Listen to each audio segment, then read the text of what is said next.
Beaucoup. Alors, vous voulez intervenir maintenant? Oui? Eh bien, intervenez maintenant, bien sûr. Bonjour, merci de nous recevoir. Je voulais juste prendre le temps de me présenter. Donc, je suis escrimeuse, membre de l'équipe de France de fleuret, et actuellement en route vers les Jeux Olympiques de Rio, dont le but est de se qualifier et d'y revenir médaillée. Ma spécificité, c'est que je suis ce qu'on appelle une sportive de haut niveau amateur. Alors, quand je dis amateur, c'est pas parce que je m'entraîne comme une amateur. Loin de là, je m'entraîne quasiment comme une professionnelle puisque je m'entraîne 1 à 2 fois par jour, plus de 5 heures par jour. Donc quand je dis amateur, je le dis sur le plan professionnel, puisque je ne vis pas de mon sport.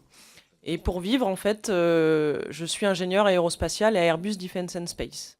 Donc voilà, j'ai cette spécificité d'être moitié ingénieur, moitié escrimeuse, et c'est toute la spécificité du sport de haut niveau français, qui doit vivre avec cette contrainte du double projet.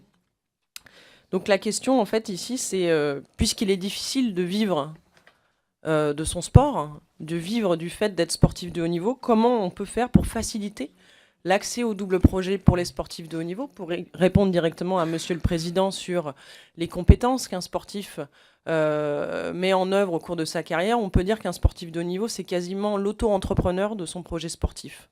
Il va vraiment mettre en place tout au long de ces années une méthode d'excellence pour gérer les enjeux, s'adapter, se remettre en cause et continuer à être performant sur la durée. Donc ça, c'est vraiment des spécificités qui sont fortes et que partagent l'ensemble des sportifs de haut niveau. La deuxième question que je voudrais adresser, c'est comment protéger les sportifs de haut niveau, puisque, comme l'a dit Jean-Pierre, nous n'avons pas accès à la législation sur les accidents du travail et donc sur les maladies professionnelles.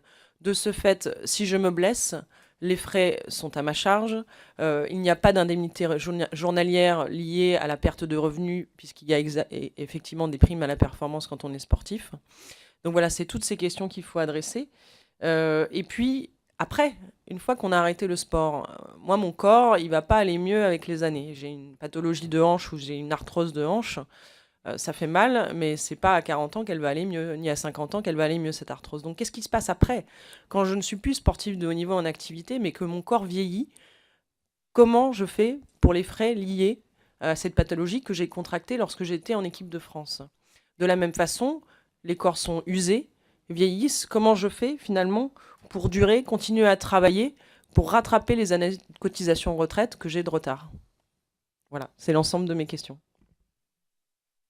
Merci.